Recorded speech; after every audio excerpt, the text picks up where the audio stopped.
تدبر قرآن امین احسن اصلاحی سورہ نمل آیات 15 تا 44 حصہ سوم اعوذ باللہ من الشیطان الرجیم بسم اللہ الرحمن الرحیم قالت یا ایہا الملأ افتونی فی امری ما کنت قاطعۃ امرا حتی تشہدون۔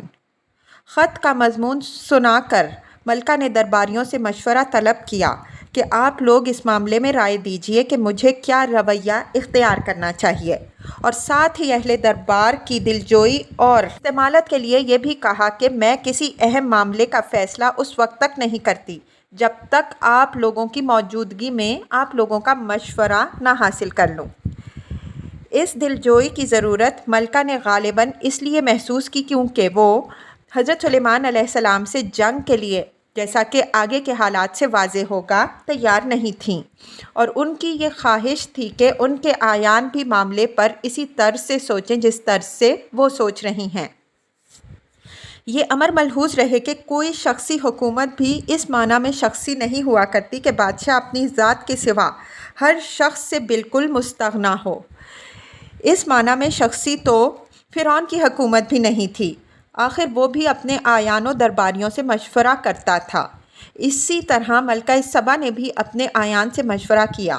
اس سے یہ نتیجہ نکالنا کہ ملکہ سبا کی حکومت جمہوری یا شورائی تھی ہمارے نزدیک صحیح نہیں ہے۔ اس کو کہہ سکتے ہیں تو یعنی حکومت کہہ سکتے ہیں، اور وہ بھی ایک خاص مفہوم میں۔ قالوا نحن اولو قوۃ واولو بأس شدید والامر الیک فانظری ماذا تأمرین۔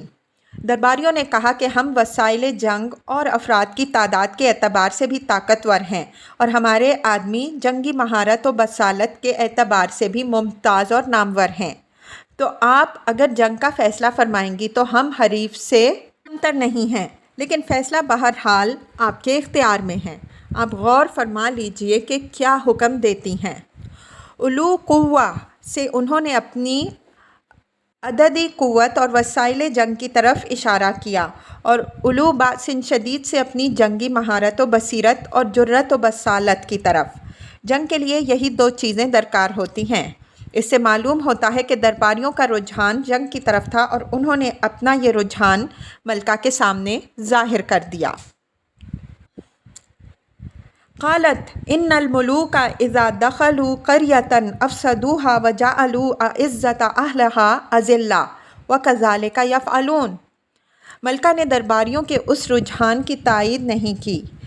حضرت سلیمان علیہ السلام کی قوت و صولت اور ان کی دانش و حکمت سے متعلق ان کو بہت سی باتیں پہنچ چکی تھیں، اس وجہ سے جنگ کے رجحان کی انہوں نے حوصلہ شکنی کی اور اس کے عواقب سے اپنے درباریوں کو ڈرایا کہ بادشاہ لوگ جب کسی ملک یا شہر کو فتح کرتے ہیں تو اس کو بالکل تلپٹ کر کے رکھ دیتے ہیں، اور ان کے ہاتھوں ملک کے معززین کو ذلیل و خوار ہونا پڑتا ہے۔